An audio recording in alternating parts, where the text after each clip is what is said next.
This is Neil Schneider for MTBS-TV. I'm at CES 2011. I'm joined by David Bull, Product Marketing Specialist for Sony Computer Entertainment of America. Welcome to the program, David. Hi, thanks so much. Now, there is a lot of excitement around Killzone 3. That's right. So why don't you tell us about Killzone 3, what the storyline is, and why everyone is so excited about this game? Okay, definitely. Killzone 3, it's the third game in the series, obviously, as it sounds, and it takes place 500 years in the future. You're on the planet Helghan, which is the bad guy territory, if you were. It's the mean turf. And in the end of the last game, you were out there to take out their leader and stop them before they did any more malicious activities within the galaxy. At the end of the game, you ended up killing their leader, and so the entire army is out there to now kick your butt. They're like, whoa, you mess with us? We're going to mess with you. So now, no holds barred. They're bringing out all their weapons, all their armies, all the new stuff that you didn't even see in Killzone 2 is here for Killzone 3. Okay, so it sounds like a rocking game. But you know, here you are. You're holding this apparatus in my company, and I see that the game is going to be rendered in stereoscopic 3D as well. So maybe you could tell us a little bit as to what steps you went through to make Killzone 3 ready for 3D gaming.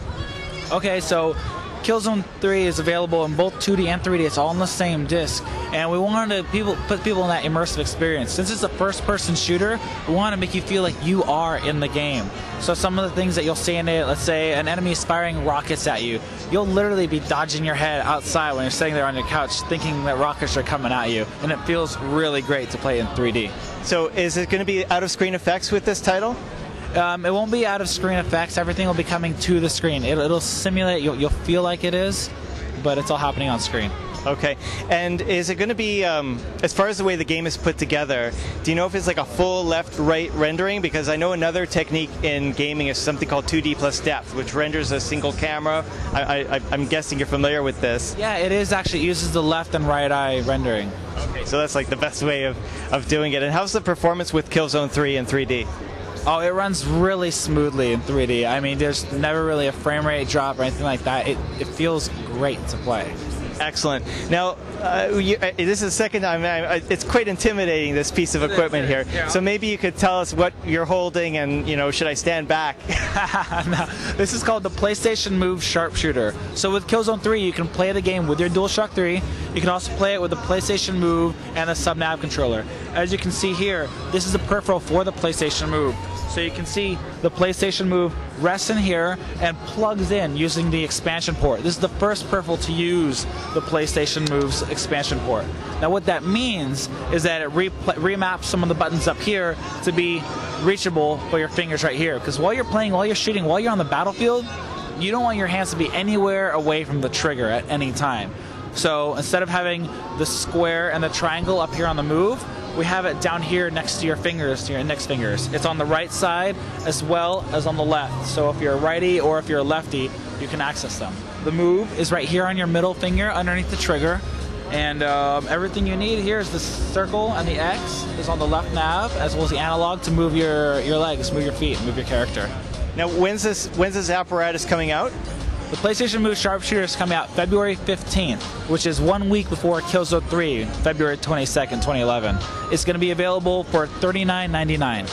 Now, I understand on the 3D side, the last statistic I heard was there's something like 50 games coming down the pipe in stereoscopic 3D. Is that still an accurate number?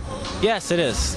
And this, what do you call this? Killzone 3 Sharpshooter? Is that what it's called? The PlayStation Move Sharpshooter. Excuse me, PlayStation Move Sharpshooter. Yeah. How many games would you estimate are going to be supporting this technology as well? I don't know how many will be in the long run. That's impossible to say.